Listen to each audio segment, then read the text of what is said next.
this year we were welcomed in by this particular video, right? Yes, you remember. Can you believe it's only 4 months ago now since Meghan Markle took to the sand, and some say a few times at least, decided to write in the sand to let us know that 2025 had arrived. I think we'd all figured that ourselves, of course, but Meghan was in a joyous mood in the beach, and as I pointed out, very sort of a la Marilyn Monroe. Everything that Meghan does, you know, does go back to one of her heroines. People talk about Princess Diana, but Meghan has studied Marilyn Monroe in great detail. This particular remit was literally borrowed from the, some say, final sessions at the beach with George Barris in June 1962, July should I say. And it's interesting because, of course, Marilyn did a very similar thing, posing on the beach, running around girlishly, and captured just inches away from Mae West's sort of summer home. But Meghan does like to copy things, as we know. And what's fascinating about Meghan is that, of course, she would have thought 2025 was going to be her year. And I wouldn't decry that on anybody. You should have positivity. You should think things are going to go your way. And more importantly, what's fascinating about life is that you never know which way it's going to take you.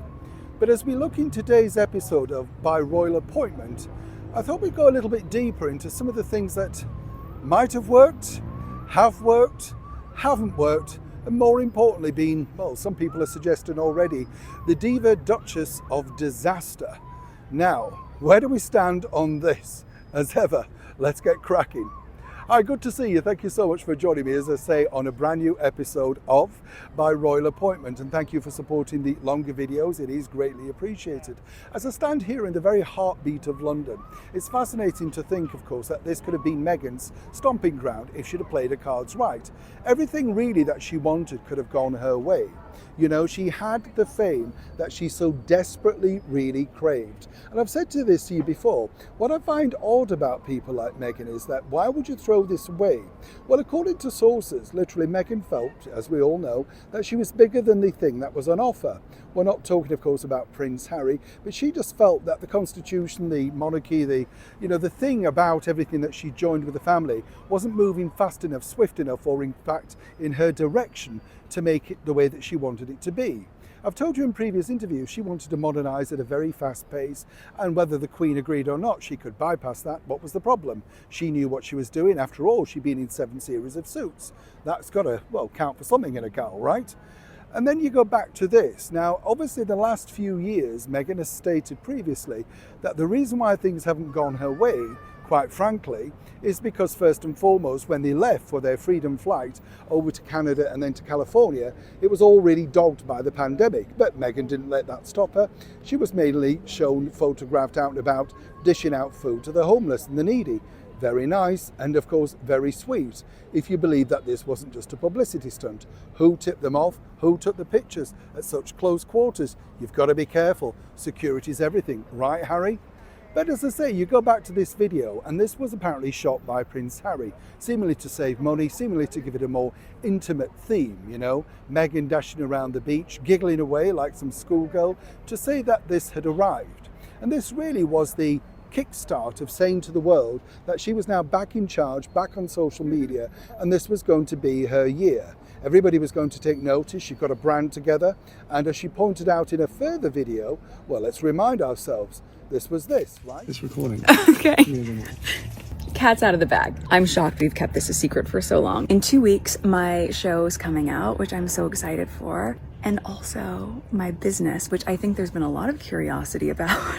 Last year, I had thought, you know what, American Riviera, that sounds like such a great name. It's my neighborhood. It's a nickname for Santa Barbara.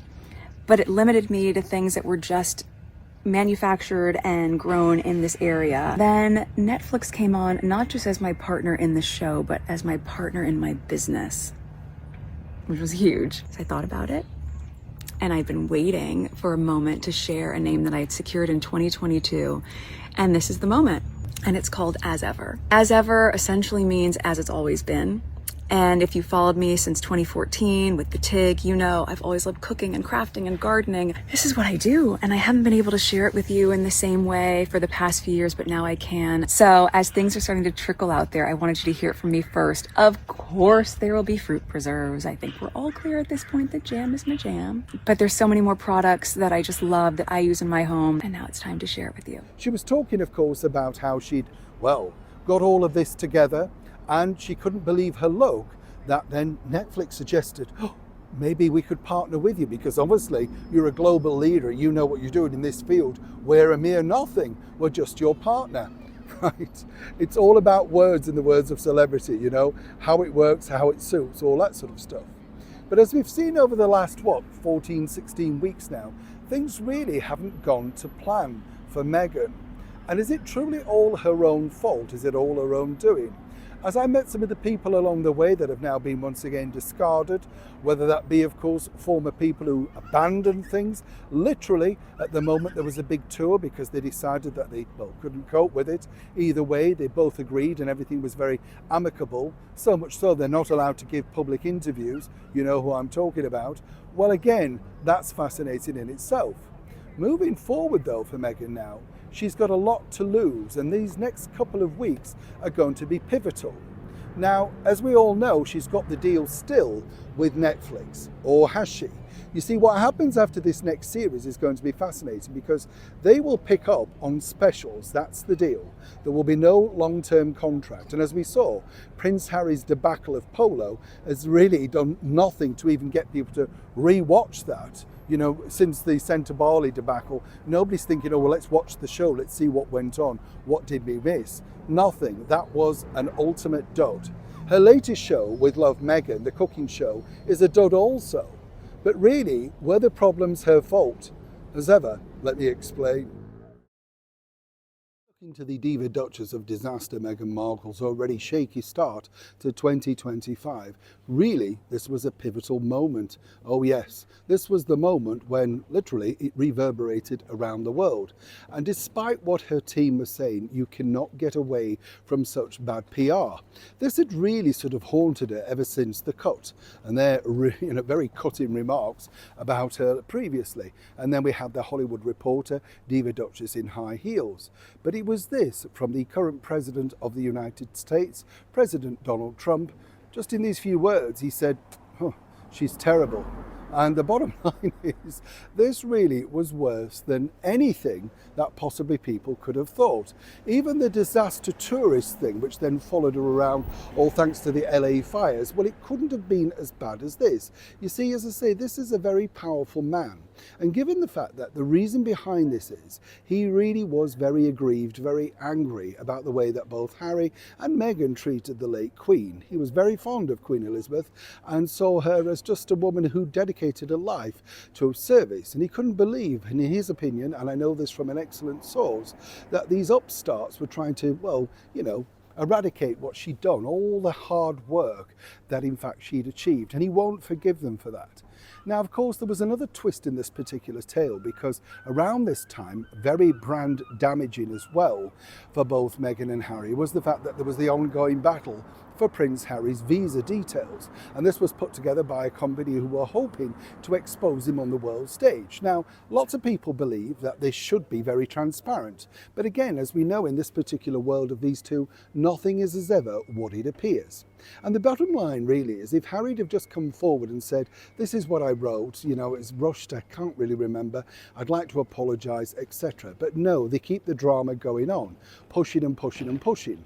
But this is having a negative effect, not just on his popularity stakes, but also on hers as well. Because once again, they see it as one rule for one and one for another, and it doesn't play out well. But there were so many other things, you see. And as I said, the president basically saying she's terrible. Well, you couldn't stop that going around the world. Of course, Harry then took to the stage to give one of his lengthy speeches at the Invictus Games in Canada, making a very sort of thinly veiled swipe at the president. Not a good idea, as we've seen. You know, when somebody's more powerful than you, when you are now just the youngest son of the King of England, you don't really have that much clout, and you're a foreigner in somebody else's country, you really should be more respectful. It's a bit about, you know, like the amendment, isn't it, calling it bonkers. You know, you do kind of think, I'm welcome here, I've been very nicely treated, why would I disrespect these people? But of course, fast forward, there was another huge problem for Meghan when this particular actress, Justine Bateman, came out and labelled them both disaster tourists. And there were great details about exactly what happened and where they turned up. And you could not get this PR any worse. And this is like days into January, right? And as we know, lots of people are really struggling over in LA and still remain so, all thanks to the terrible fires and their homes burning down, the insurance problems, all the things that are happening out there. Interesting to note as well, isn't it, that their chum, Gavin Newsom, launched a podcast. And apparently, you know, he hoped that he may be invited onto Meghan's podcast, but because she didn't invite him onto, you know, her onto his, etc. You see how this works. Celebrity is a fickle mistress, let me tell you.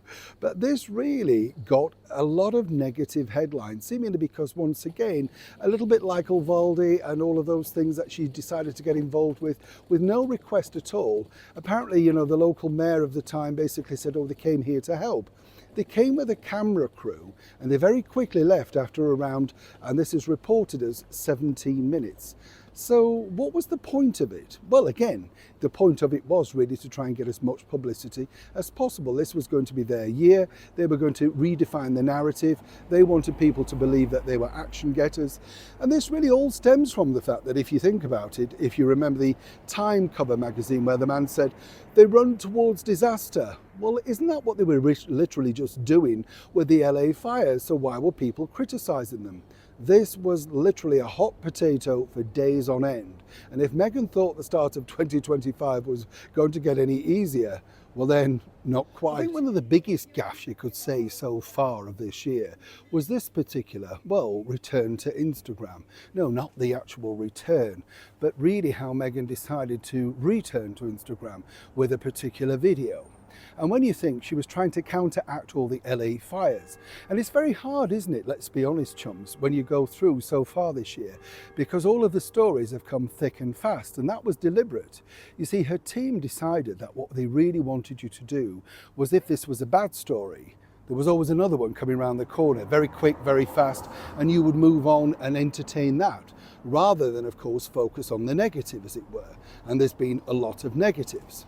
So you see, Meghan decided to share this particular story, which was full of real bad loopholes, as many of Meghan's stories are. If you remember, she took to Instagram to tell the world that, you know, she'd met a couple and there was a young girl there, maybe about 15, well, maybe. And then, of course, she was really upset because her house had burned to ash. And so Meghan got on with the idea of, well, making things a little bit brighter. And she really got blasted for this particular idea. Now, some people might say a hefty donation maybe to rebuilding her home, or indeed perhaps putting them up in her home, might have been more beneficial. You see, around this time, Meghan and Harry claimed that in fact they'd opened their doors to many people in LA, but there's actually no record of that. Nobody's ever come forward and said, we stayed at the Montecito mansion and there was this.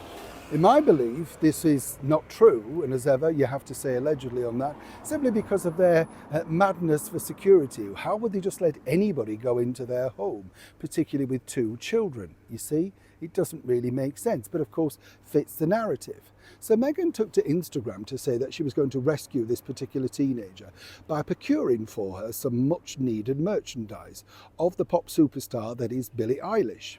Now, Billie Eilish, of course, is of a generation and, you know, very successful, sung a Bond theme as well. So let's not forget that. Very, very sort of powerful in the music business right now.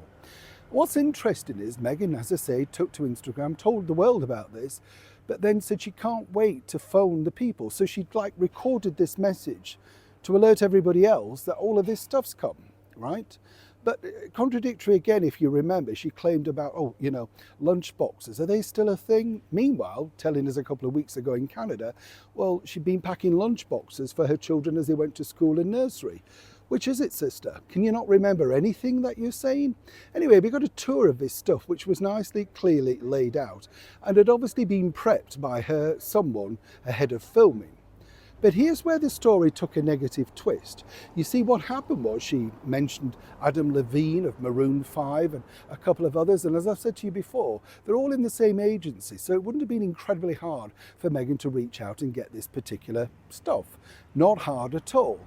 But the biggest gaffe on that was not just alerting the world about the fact that now you're going to let the world know that you've done this good deed. In fact, that you're now going to tell, the mother and the child, all that sort of stuff. But the deafening silence from Billie Eilish. Now, what Meghan was hoping for, according to a well-placed source, was that, she was going to come on board and back up this story. You see, a little like what happened with Gwyneth Paltrow. The idea was you think I'm faking, you think I don't know people. Well, here she is. Look, she agrees with me. I've done a good thing. But Billie Eilish apparently wasn't playing ball. It wasn't her thing. She basically sent this merchandise not with the full idea of why it was being sent. She was just being nice to fans. As I said to you before, this happens a lot. Fans get a lot of requests, and artists get a request, and then they send it. And if it's for a good cause, fine. If that does the good cause some good. But Meghan clearly decided to exploit it. And what was fascinating about this was the fact that, as I say, she went on camera to say that to the world. Now, there was no follow-up, and what I find strange about this is literally the fact that on top of all of that, right, on top of every single thing, well, these people have never come forward or been interviewed or, to my knowledge, been found, unless somebody corrects me. I've never, seen them speak about how grateful they were. Surely a big gesture like that to the world would have acknowledged some kind of thank you. Wouldn't you agree? So again, one might suggest, well, what's that about, right? Where's the no full peace? But consequently, Meghan was absolutely delighted, but then was in mega tears when this backlash started again. But then it got worse as she returned back to New York. One of the strangest things I found in this escapade so far in 2025 of Meghan was this return back to New York. No, we're not talking about the New York, of course, with the catastrophic car chase that apparently is still ongoing because Harry wants details of these people. Clearly, the details are with Harry. He was filming outside the window. But again, let's not bother about details. They just seem to wipe away things that are absolutely in their face. You know what I'm saying? Very strange indeed. But Meghan, ahead of her launch of her brand, the influencer brand, was trying her very best to shore up some interest factor in it. Now, one of the ways that she did this was the very sad news for pet lovers that Guy the Beagle had passed away. And this proved to be very popular on her Instagram account. So much so, she was able to pull in an extra 200,000 followers. So clearly, this was very, very, well, popular, as it were. I felt sorry for Guy. Clearly, he'd had a bit of a rough life. He'd had some terrible times over here in the United Kingdom, and he had to go to hospital and all that sort of stuff. He looked a nice chap, didn't he? Guy the Beagle. I'm a lover of animals, so, I do have a soft spot there. And there was a definite R factor, right? But the one thing that really made me think this is very strange was when Meghan hit back into New York and apparently, once again, well, looking there to meet some old friends. Well, not old friends as such, but die-hard fans. You see, according to Meghan, these people had followed her since the very early days of the TIG. She never lets go of that, does she? The TIG, apparently it was so successful that there's no actual profitable record of the TIG online. So how successful was it, right? I mean, if it was that successful and apparently she came to the royal family with 5 million, wouldn't you want to share that on your founders thing about, well, this is how I made all of this money by simply posting things on Instagram and basically getting free stuff, right? But no, she's not shared that story yet. But it was these two ladies, very nice ladies, so they looked, and basically in honor of meeting Meghan, well, they didn't know this because apparently this was a surprise, right? But they decided to get a tattoo. Yes, a tattoo of Meghan's as ever. Nobody thought this was odd, did you think? I mean, really? What does this mean? And more importantly, were they not afraid that could they have not got a tattoo of American Riviera Orchard? Can you imagine trying to scrub that out if suddenly Meghan changed her mind? What if she changed her mind again? I mean, as she said in the video, cat's out of the bag. She thought that she was limiting herself with American Riviera. But no, these two delighted, if some might say, rather strange young ladies decided to glee with delight that Meghan was amongst them. Yes, finally amongst them, and telling them exactly that she was delighted to meet them and, of course, thanking them for their support. Now, the cynic in me might say, well, what's wrong with that? There you are, two dedicated fans. Not a problem. Is there?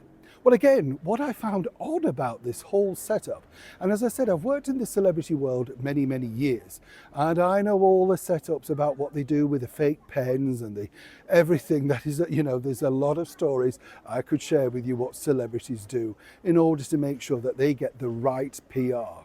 But Meghan, of course, decided that, well, these were dedicated fans and they were thrilled and all of that sort of stuff. So when Meghan finally launched as ever, wouldn't this have made perfect sense if, of course, these two who'd got those, stamps of approval, if you like, for as ever, where's the video of them unboxing, sharing their delight at Meghan's spread, jam, whatever you want to call it, the honey, the crepes, the teas, all of that sort of stuff. If they were so diehard, wouldn't they have rushed to social media, cooing about meeting their icon and saying, oh, I can't believe it, she was amongst us, it was brilliant. This all screamed to be very strange indeed. And very quickly, let me tell you, behind the scenes, this was all very quickly shut down. Because once again, another idea that seemed quite good in the execution, probably sat inside a Montecito mansion while still waiting for Beyonce to recall, didn't exactly pan out the way that it was supposed to. But of course, it's never Meghan's fault at these things. It's always somebody else who's got to execute that. It's like when we see Meghan at events, clearly there's no direction. You can see that when she's on the red carpet, she has no idea to think, how long should I be here? People are trying to wield her off with a hook, like it's New Faces or Opportunity Knocks or something. But no, she's staying there until basically somebody becomes rude and says go. But back to these two girls. Does anybody know where they are? Did they ever receive their goods? Were their tattoos real or were they just fake for the evening? And if they were fake, well, why were we taken in by that? And more importantly, why were they keen to show that? Were they lying to Meghan? Did Meghan truly believe that they'd had these tattoos done for her? Everything looked odd. And just when you think, could this get any worse for Meghan at the start of 2025, as I keep saying, oh yes, it could.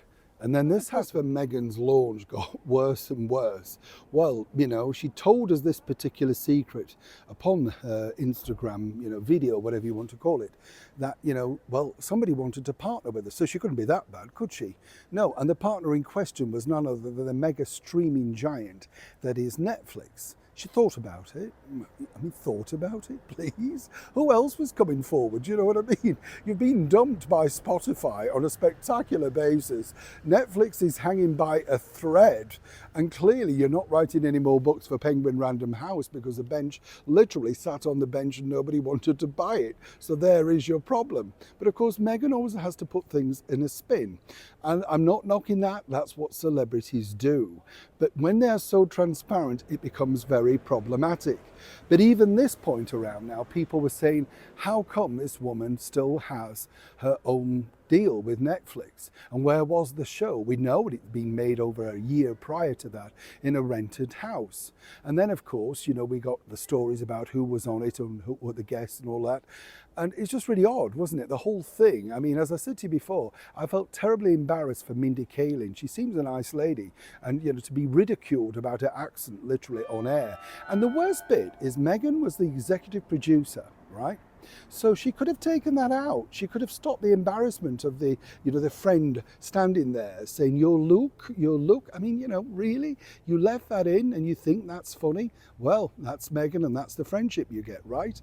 But here's where this gets interesting, because then the boss of Netflix, Ted Sarandos, had to go on record, oh yes, to defend his signing. After all, he was one of the people at the very start that decided that Meghan and Harry were worth millions. Now remember, he's still reeling from the colossal failure of which is Polo. Right? That's been a disaster.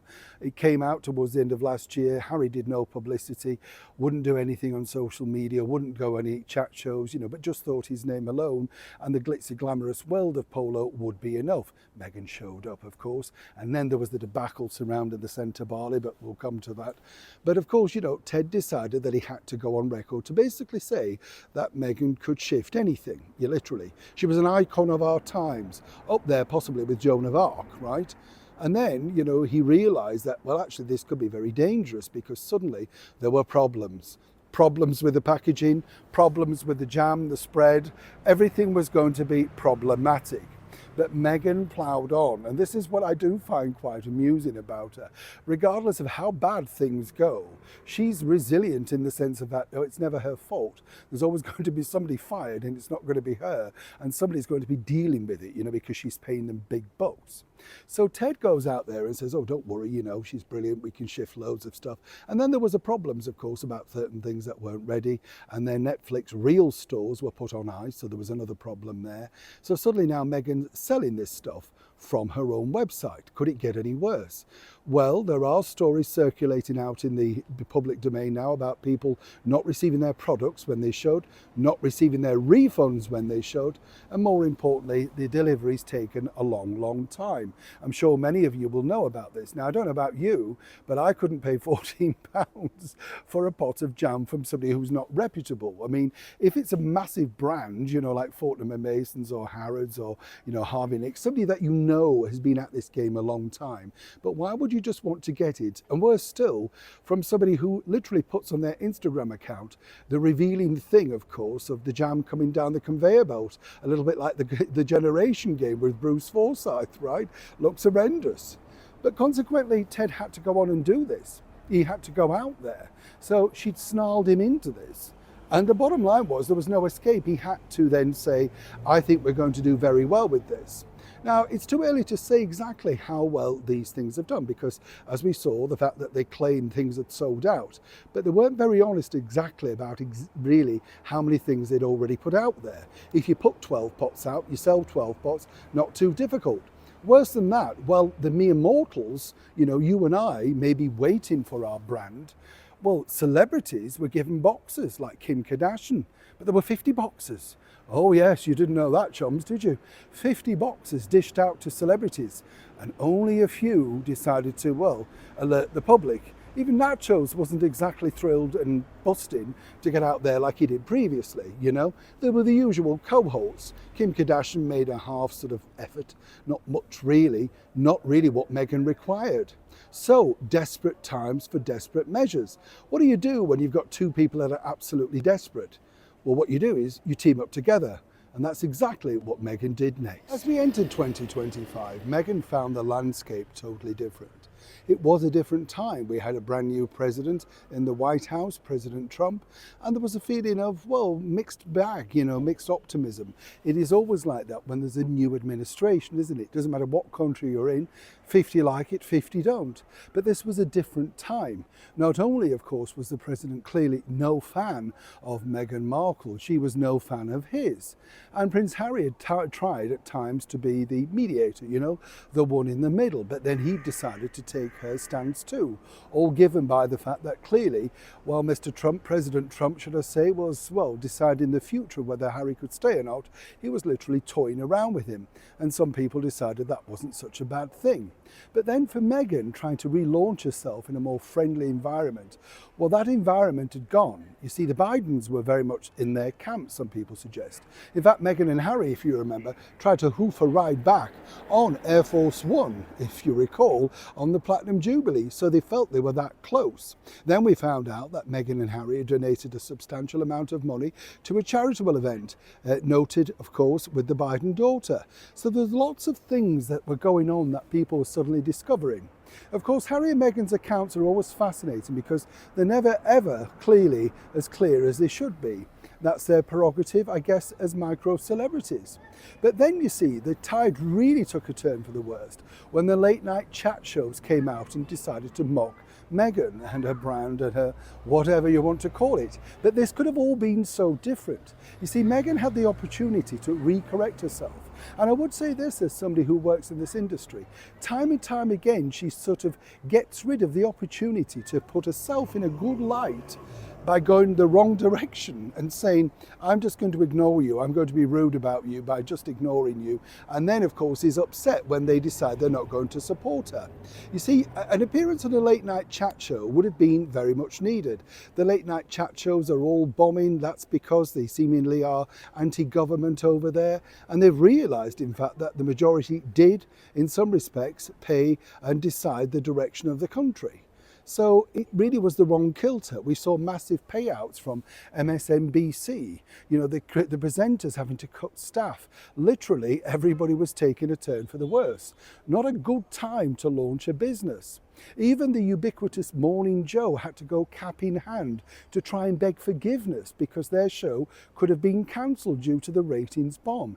You see how bad things are. When there's a recession or near recession or people are running out of money, luxury items go out the window.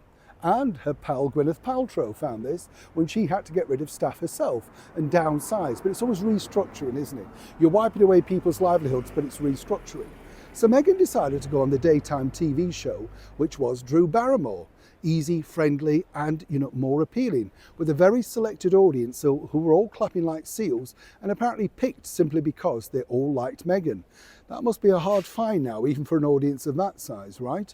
But there she was, and talking about their love story. And she always has this phraseology now, showing up for people. It's called friendship. It's not called showing up. You're either a friend or you're not. But Meghan loves to use these very much sort of therapy analogies, right?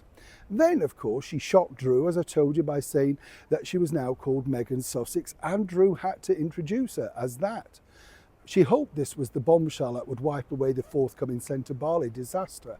Suddenly a name change, but of course it didn't do anything.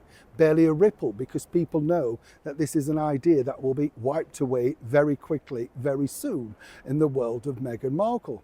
And very quickly it was. In fact, very quickly, because once the podcast came around, well, people didn't know her as that. And as I told you before, the analytics basically go on a search. And it's very similar around the world. People still search for Kate Middleton. And I explained this on a number of occasions. She is, of course, Catherine, Princess of Wales, the Princess of Wales. But most people just still put in Kate Middleton. It's what you're known by when you first go into the public arena, as it were. So Meghan had to relinquish the idea of calling herself Meghan Sussex if she wanted any chance of the brand, being successful. Was it? Well, not really. And the friendship then with Drew, as I said, took a real sort of bad turn in many respects, because there she was platforming this, really doing her a huge favour. And the thing about a daytime TV show is it's all about trust to the audience. And everybody knew that Drew had been sort of cajoled into doing this. She didn't want to, she didn't feel really comfortable doing it, but she had no choice.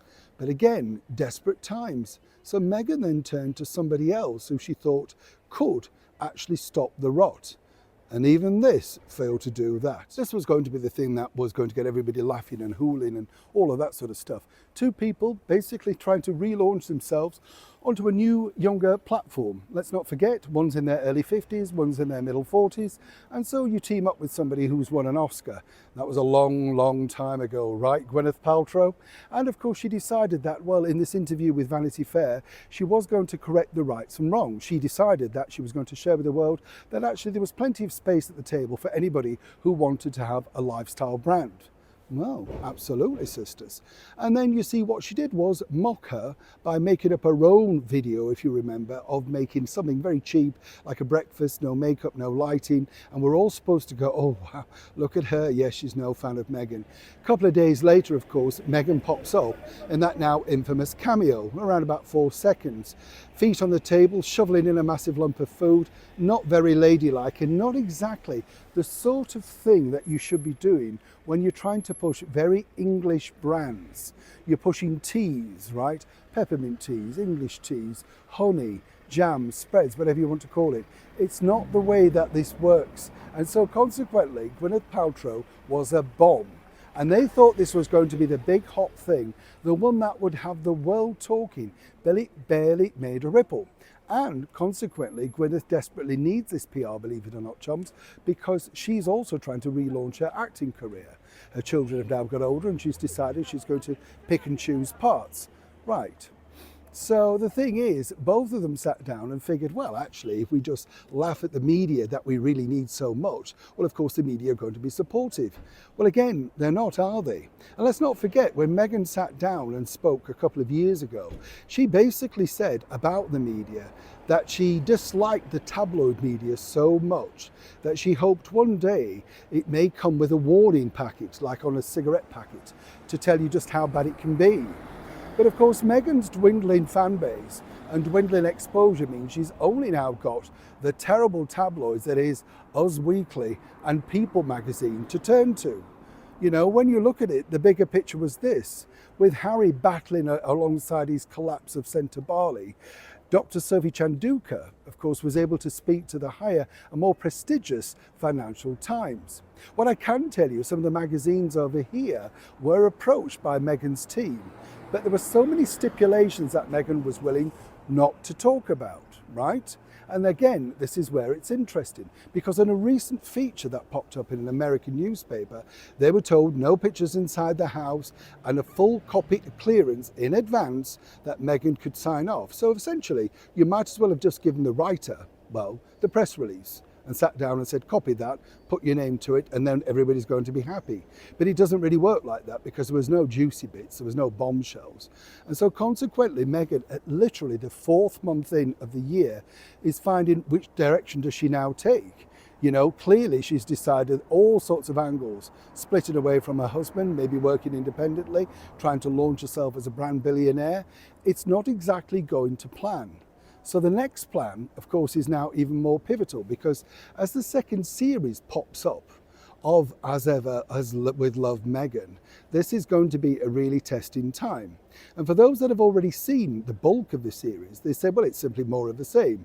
All they're doing behind the scenes right now is getting Meghan to voice over some more detail, simply because it was flat, dull and boring. And, you know, she doesn't really add too much to the conversation. Now, I'm not knocking her for that. She's an actress and she needs words. But without a script, how many times can you say, isn't this delicious? I love showing up for my friends. I can't wait to make them something to prove that I like them. All the while, it's absolutely laughable because, as I pointed out, you know, if you don't know that your friend's left-handed, the makeup artist, or indeed is allergic to nuts, how friendly are you, right? So you can just see how much of a disaster this is now becoming for Meghan on a daily basis. Bigger problem now as Meghan, of course, decides what direction to go in. You can pop up at all the Broadway shows that you like and try and create a buzz. But as I said, the second series is not exactly busting with names or indeed tips. But she believes that by ploughing ahead with Instagram and more importantly opening up a little bit more, well, things could change. But you see, the other thing that she thinks she's got is this. I don't know about you, but I feel it's been an absolute roller coaster so far with Harry and Meghan and their, well, bid to become influencers, power brokers. Only in the last few hours we've had Harry in Ukraine, Harry back here fighting for his independence, wanting security off the British monarchy, off the British taxpayer, meanwhile wanting nothing to do with us, or indeed wanting nothing to do with the media. Meghan popping up on Broadway. So what does she now think is the sort of piece de resistance that people will be interested in? She firmly believes her brand, according to a source who's currently working with her, will and can ride out the negative PR. You see, one of the biggest problems that she found was the fact that Vanity Fair attacking her so early on in the new year. Well, people have now moved on from that. You know, this was a disaster, but it's not really the end of the world. People can see that she's serious about business. One of the things that I thought was odd was the fact that she's got all of these people apparently coming on and their founders' interviews. If she knows all of these people and they're all such good chums, how have they not reached out and said, this is a disaster, you really do need some help and I can help you with it? But again, you know, confusing because this is their world. They like all of this controversy around them. As you saw, Meghan Markle suddenly made the podcast all about her medical condition. A medical condition that nobody's ever heard of before, or indeed since. Harry could have written about it in the book, but he didn't. He chose another story. And then, of course, there was a heartbreak story about the terrible loss that they received. So you see what I mean? Conflicting stories all the time. Now, according to the source, Meghan truly believes that her children still hold a fascination to the world. This is because she's been very clever at keeping them out of the limelight. Some might say for more obvious reasons. The other side of the coin is she believes that eventually when they do the big reveal, and there will be a big reveal if the price is right, well, things will be different.